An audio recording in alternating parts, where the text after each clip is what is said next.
Hi, Carrie Nygaard here. Today, I'm telling you about some unknown brain hack in order to be able to find sustained fat loss. So, just so you know, I have a whole program called Freedom with Body and Food, where I teach women how to find a sense of freedom and ease with their bodies and with food so that they don't have all the mental chatter, so they don't struggle with it anymore. So they find it just a place of ease, and then they can free up time and energy and mental space to focus in on things that they desire much more than their body, focusing in on the size of their body or what they've eaten, what they have or haven't eaten. I want you to realize, and I do this from a standpoint of brain science, what we know about the brain in regards to behavior so that we can get in front of our brain and manage it, right? Leverage the information we know about our brains in a way that allows us to get in front of it to be able to direct it in the direction we want to go rather than our brain dragging us around and feeling jumbled with lots of thoughts, whirlwind of thoughts. Our brains can oftentimes feel like a snow globe that's been shaken up, and the snow just swirls around and causes a lot of confusion and a lot of dis-ease. And so I want, not disease, but dis-ease.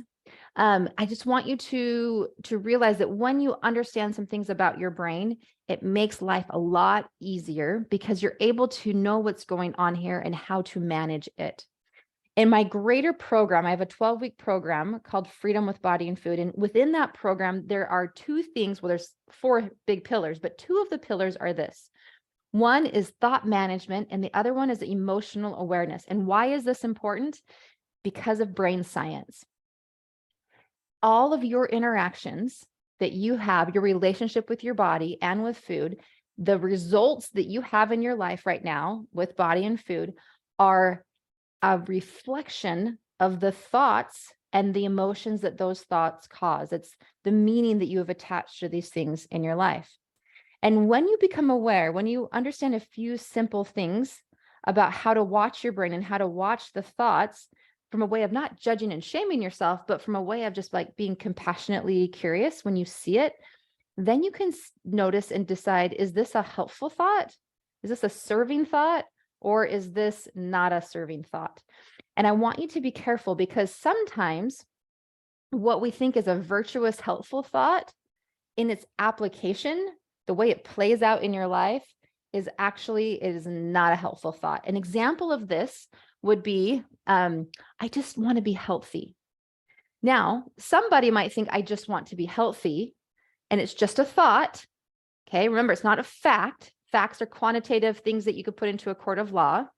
If you wrote down a goal of some type of thing that you wanted to create with your body, that would be a fact. But the actual thought, I just want to be healthy, it's a thought.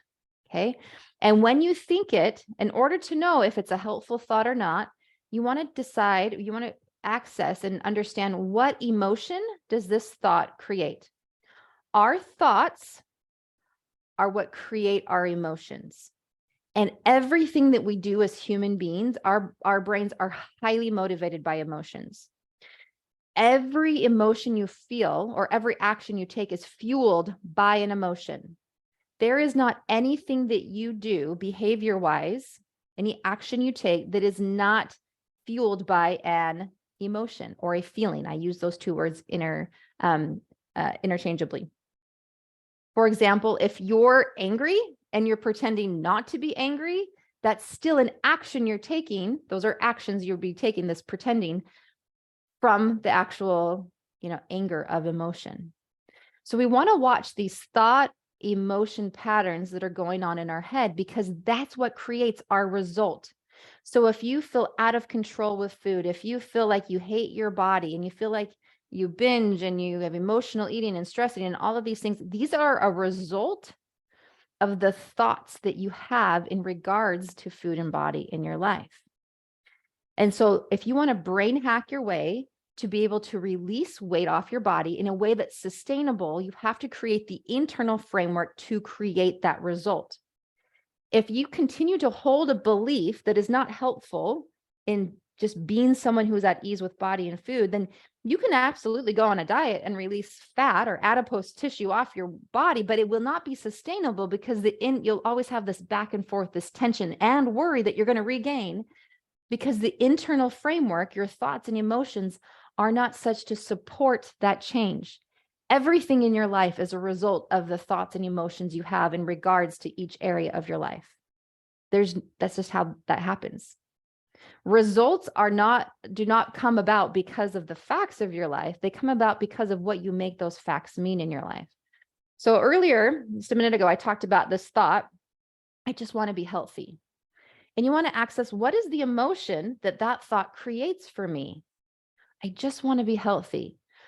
For some people, that could be a motivating thought. My experience has told me, though, that even though that seems like a virtuous thought, a virtuous reason, I just want to be healthy.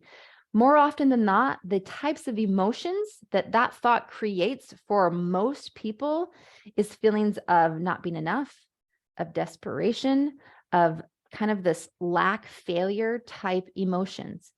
And if you take those type of emotions and are trying to motivate change, create change from those type of emotions, though you may find short-term results, those type of emotions do not have the amount of energy to create sustained long-term results. In order to know if a thought is a helpful thought, it's going to produce feelings of gratitude, appreciation, determination, hope. Okay, these type of emotions are the ones that you want to tap into when you're striving to make any change. Your relationship with your body is very much similar to any other relationship in your life. If you approach any relationship in your life from a place of you're not enough, you need to change in order for me to want to be with you, that relationship it's already toxic. It's not in a way to be healthy. So similarly with our body and with food, we want to approach it from places of gratitude and appreciation in order to create the result that we want, which is sustained release of fat off our body. If we want that long-term result, it has to be a reflection of healthy internal emotions and thoughts. So how do you change it? Well, first you have to access it. A powerful way to find the thoughts that are holding you up is just to kind of watch your brain, to become the watcher of your brain. So often we think that our thoughts are us and we are judging and shaming ourselves for the thoughts that we have.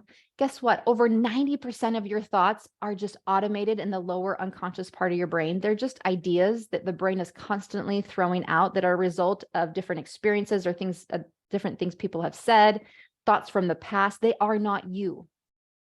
The only thoughts that are you are the ones that you grab onto and that you decide to claim.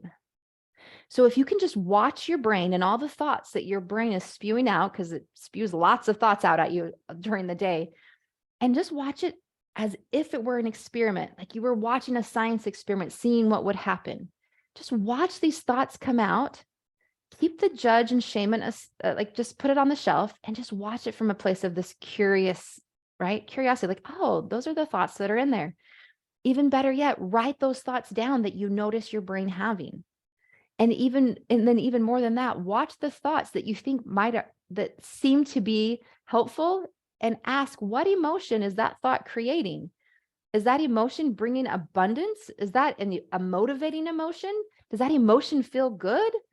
Because if it doesn't, guess what? Any results that you have on the fat loss front will not be long-term. You have to, at the beginning, or at least along the way in releasing the weight, you have to change the internal thoughts and emotions so that you have the internal framework to support the change. You have to become someone who is that. Otherwise, you will always be in conflict with the result. You won't be able to enjoy the result. You'll always be worried that you'll gain again. And not only that, but that your value as a person, your worthiness will feel like it's tied to the result and not a result of your value, if that makes sense. So my desire for you is that the fat loss that you have in your life is just a result of a healthy relationship with food and with yourself. It's just who you are. And in order to have that become just who you are, you have to watch your thoughts and the emotions that those thoughts create, because from your emotions, every action is taken. And so if you're feeling shame, because you think, I just want to be healthy, but the thought underlying that is, I can't seem to do healthy things, right? Then you're going to feel emotions like hopelessness or shame. And if you're feeling hopeless or shame, you're going to do actions like give up, hide, right? You're going to not want to go to different functions. So your relationships will suffer. You're probably going to be self-medicating on screens or overeating because, you're not feeling good and you want to feel better. So then you eat more. And then you feel shame about that. So then you hide from the relationships that matter in your life, or you hide your body behind baggy clothes, or you don't show up for things like the way that you want. And the result of that is when you think, I just want to be healthy, but it comes with this hopelessness type emotion, then what happens is that you make it harder for yourself to actually become the version of healthy that you want.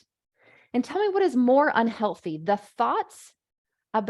negative thoughts about yourself than the way you interact with food and your body? That's probably more harmful to your health than maybe even the amount of food that you're eating, because our body responds to our thoughts just as much as it does to what we put into our body. So the hack is to be watchful of your brain. Watch the thoughts that are already in your brain, because they are the reflection. That's what creates your result. And as you access these thoughts, begin to replace them with thoughts that actually serve you. Now, your brain is going to believe whatever it has the most evidence to support. Your brain, sometimes these thoughts kind of grow roots and you can't just pull them out. It's like a weed. If it's in a hard ground, if you pull the weed out, it's going to break off. If you want a thought to come out, have kind of a clean break, you have to loosen the dirt around it. And in order to loosen the dirt around it, you have to just watch it play out in your life. You have to watch, when I think this, what is the emotion that comes? And when I have this emotion, what are the actions that I take?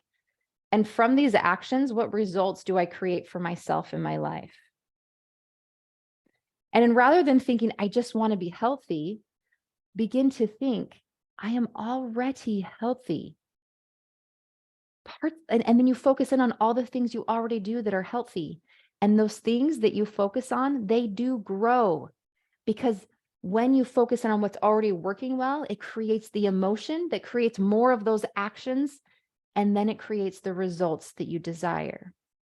That's how that works. There's concepts out there that think, oh, whatever you focus on multiplies. This isn't just a throwing wishes out into the universe. This is real brain science.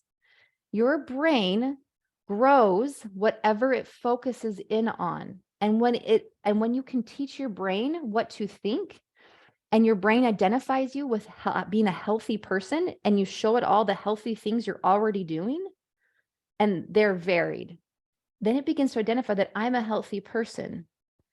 And then more healthy actions are taken, and then you get the result you want, which is sustained weight loss. So you want to be mindful of the thoughts you're having. You want to replace them with thoughts that are already believable to your brain. This part, many people need a life coach. Okay.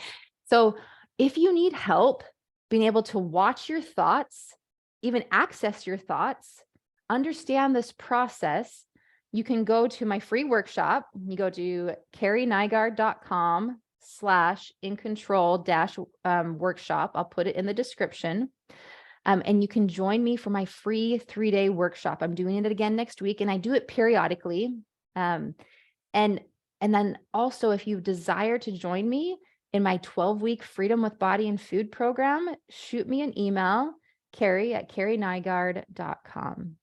All right, remember, the biggest unknown brain hack for releasing sustained weight loss is knowing how to manage your thoughts and your emotions. That's the brain hack. All right, thanks so much. Bye-bye.